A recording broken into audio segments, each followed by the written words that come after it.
Week 3 is in the books. Waiver wires have run, and we are getting ready for Week 4. We're going to talk about trade targets. We're going to preview 3 big games, and we're going to do some shots of espresso and go through the schedule.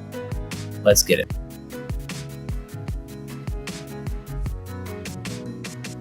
All right, so first off, this week and next week are, in my opinion, the best weeks to engage in a trade.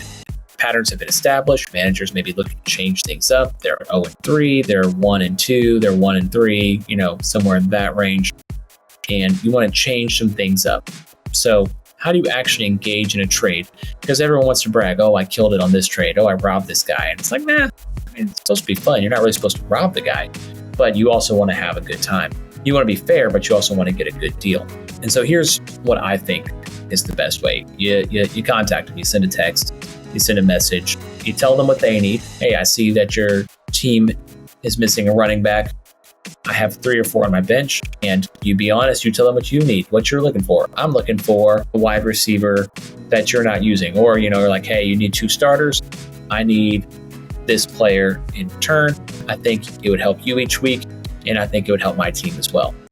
Show them the benefit. Don't pretend like you don't benefit from the trade, because no one likes a liar. And people, I execute more trades than most people in my leagues, kind of because I'm more aggressive on it. I throw more trades out there, but also partially just because I'm active shopping. People may not know, like, oh yeah, you're right, I don't have a backup running back, or I don't have a third running back for the bye weeks that I like, and I do have an extra receiver on my bench. You know what? I can spare one. So that's my thought on that. My trade targets this week, I'll give you a couple. There are actually a bunch of big names. It's actually 4 kind of legacy players in fantasy football. Well, legacy is a strong word, but 4 players that I think would be very good to trade for. I'm looking for guys that their market value is a little lower than it should be. So you're not going to steal them, but also you may get some value on these trades. The first one is Brandon Ayuk. Juwan Jennings killed it the other day, last week, when he went off for the crazy 11 catches on 14 targets. But Ayuk still ran a route on 89% of dropbacks. He still saw a 33% target share as long as McCaffrey's out and Kittle's out. The difference was basically he had a 60% catchable target rate and Jennings 100%, meaning that a lot of his passes weren't really even catchable. And the Rams focused a lot of their attention on Ayuk, which left Jennings open. So as these other receivers get back, Ayuk might actually benefit from that. He's been slow coming back from a holdout, as people always are, especially running backs, but now we see receivers too.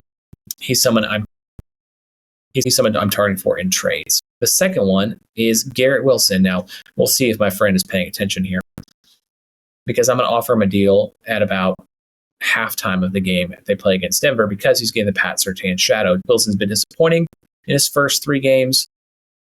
He's only averaging 9.7 points per game in half PPR, obviously double digits in full PPR, but he's been disappointing. There's concerns about how run heavy it is, how much Rodgers loves throwing to Lazard, his main man, but he's still getting a 29% target share, which leads the team, and often he's been getting double covered, or he's been getting shadowed by the top corner on the other team. So he's going to get that treatment again. It's going to suck this week, but after this week, I think he's really going to blow up. Before you kill me on this one, Mark Andrews, I know he got a 0, but his value couldn't be lower. And man, I just think last week was an outlier. First week, he had some catchable balls, and he slipped on the play against the Chiefs. He wasn't great week 2. And then last week, of course, the 0, because they were dominant on the run, and he's not, as Harbaugh said, as much of a run blocker. But man, I think you can get a real value here if he turns it around. And lastly, the ancient one, DeAndre Hopkins. So hurt knee. I really think he'll be back to full strength after the bye. So if you can hold out for a few more weeks. But I mean, he still only plays half the snaps right now, same as week 2. And he's got 21% target share, but he had 6 receptions on 7 targets and a touchdown. He's always been great about catching in space. And he's basically always been a top 20 guy season long. I expect him to regain that form.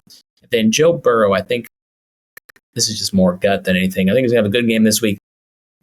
against the Panthers. I mean, he had a good game last week, but he's someone you might want to target as well moving forward. They always struggle the first few weeks. I think they start to turn it around this week. All right, 3 big games. First game, Packers-Vikings. And this one, it's going to be interesting because it's all about if Jordan Love is playing or not. He's trending towards it. I kind of think not, just based on the injury, but we'll see.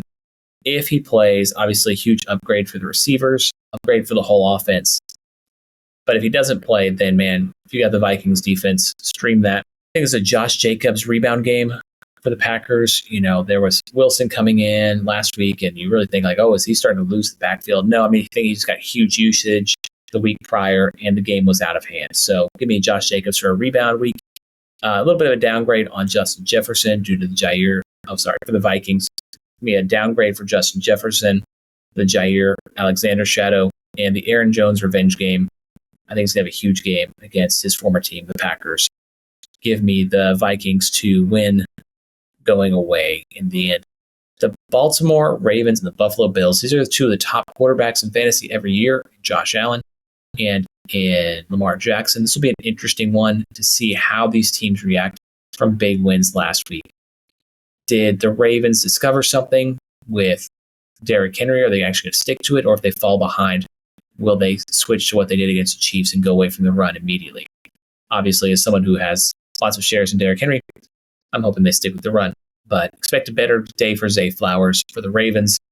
I mean, Mark Andrews can't do any worse, so expect a better day from him as well, as I expect this one to be much tighter than when they just trashed the Cowboys last week. For the Bills, James Cook was great. Khalil Shakir was great. Everyone was great against the Jaguars, but now they're facing a much better defense, even though a defense that kind of almost let the game get away from them in the fourth quarter against the Cowboys. You know, does Shakir start to emerge really as that wide receiver 3/2 that I was talking about in the preseason, someone you can actually put in your lineup every week. And then the third game I'm looking at is the Seahawks and the Lions. This is the Geno Smith game. He had a huge game against the Lions last year. I expect it again this year. Give me Geno all day and the receivers, JSN. I think he's going to rebound, and I just think it's going to be a good game. You can't run that much against Detroit, but you can pass against them. For Detroit, I think this is a game where Jahmyr Gibbs comes out a little stronger. No Laporta, so those targets got to go somewhere. Jameson Williams might get some more run, but I just think Seattle's defense has been phenomenal. I think they're going to take away the deep ball, which might leave Gibbs some options for playmaking. He's obviously a must start. So those are the 3 big games: Seahawks-Lions, which I think the Seahawks go 4-0, Baltimore and the Bills, and the Packers-Vikings. All right, I'm going to do espresso shots now. This is one thing from each team, from each game, for the rest of the week. So espresso shots, Cowboys-Giants, Lamb back on track. As Jesus said, love thy neighbor. Malik Neighbors with a big game. Cowboys win. Denver versus the Jets. The question here is, does Tyler Batty repeat his game from last week? Who's the guy? Who's the running back that emerges from Denver? And for the Jets, Garrett Wilson gets the Patrick Surtain treatment, and so he's going to be obviously a downgrade, which is why I wanted to trade for him at halftime of that game. Send that trade request out. The guy's going to be frustrated. Hit send, start negotiating right then. Saints-Falcons. Falcons haven't really let the long ball happen yet, so Rashid Shaheed is a no-go for me this week, and I expect Bijan to rebound for the Falcons. Philly against Tampa Bay. I think it's going to be a big game for the Bucs, and particularly Bucky Irving. I think he's going to really thrive this game. He's going to really establish himself. He's going to get more run, as the coach said, and I'm just excited to see what he'll do with those touches.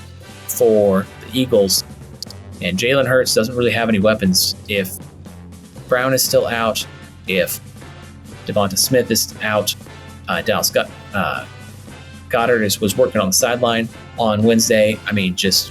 So expect a big Saquon game volume-wise. Cincinnati versus Carolina. Panthers. For Carolina. Chuba Truther right here for 1, but give me Deontay Johnson as a top 10 play this week. No Thielen, so I'm expecting a 30+% target share in a game that's going to be very high scoring. I see Cincinnati getting the win. A huge day for Joe Burrow. Top 5 QB. Jacksonville, Houston, Christian Kirk getting back on track. And I'm expecting a big Cam Akers game. I don't think, it's pretty obvious that Jacksonville hasn't been able to stop the run this year. And I think Cam Akers is going to take advantage of Joe Mixon being out, Dameon Pierce being limited, and possibly not liked by the coaching staff. Give me Cam Akers to get 12 plus points, moving that QB top 15 play for me. Sorry, top 15 running back play for me. Pittsburgh versus Indy. Indy's been bad against the run. Give me Najee to run all over him this game. No Jalen Warren. So give me Najee and maybe a little more Justin Fields as that QRB1 that we like so much. No way for Indy am I starting Anthony Richardson. And I know many people drafted him as their quarterback one, even reached for him, and he has been bad, which also means that there's no pass catcher on Indy that I'm starting if I can help it. Obviously, if you draft Pittman, you really don't have much choice in a lot of cases. But man, if I can just avoid this whole offense this week, I'm going to. Rams and the Bears. Rashawn Johnson. Give me some of that. Picked him up off waivers. Loving the potential. And then who emerges as the Rams' number one wide receiver? We're going to see a Tutu Atwell week. I don't know. I think there's going to be another run game for Kyron, though. All right, Washington, Arizona is my bowl call of the week. These are going to have the top two quarterbacks with Jaden Daniels as quarterback one and Kyler Murray as quarterback two.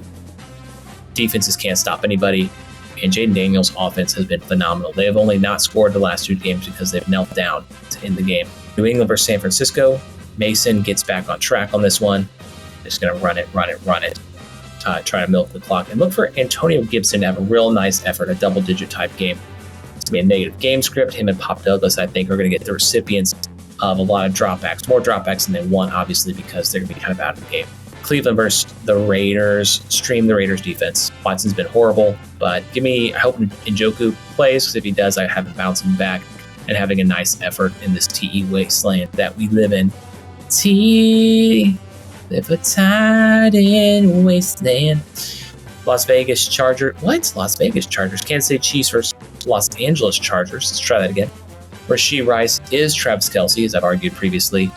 He's taking up those spots, but this game is going to be a Kelce rebound game. They've been talking about it in the media, and whenever the squeaky wheel gets the grease, I think Kelce has a nice game here.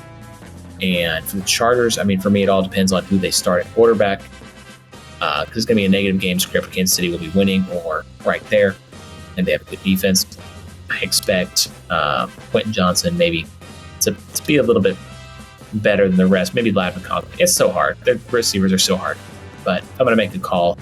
Give me the guy who is not the rookie. And finally, Tennessee, Miami. All I got to say is stream the Tennessee defense. That's what I'm doing in multiple leagues. And for Miami, one guy, Matt, was asking me about who to start and not. And he has Tyreek Hill. And I'm like, you got to start Tyreek, because even with Snoop Huntley, Skylar Thompson, anybody as their quarterback, he's still the big dog. He's still the one who's going to get his. And he's always one play away. He's the cheetah. But that's week 4 preview. Good luck to everyone. Hope you make some good trades. I hope you listened to me last week when I said to trade for Chuba, to trade for Deontay Johnson, to trade for Jamar Chase. Those shots obviously were called and hit well. So hope your team's doing well, and let's go get those wins.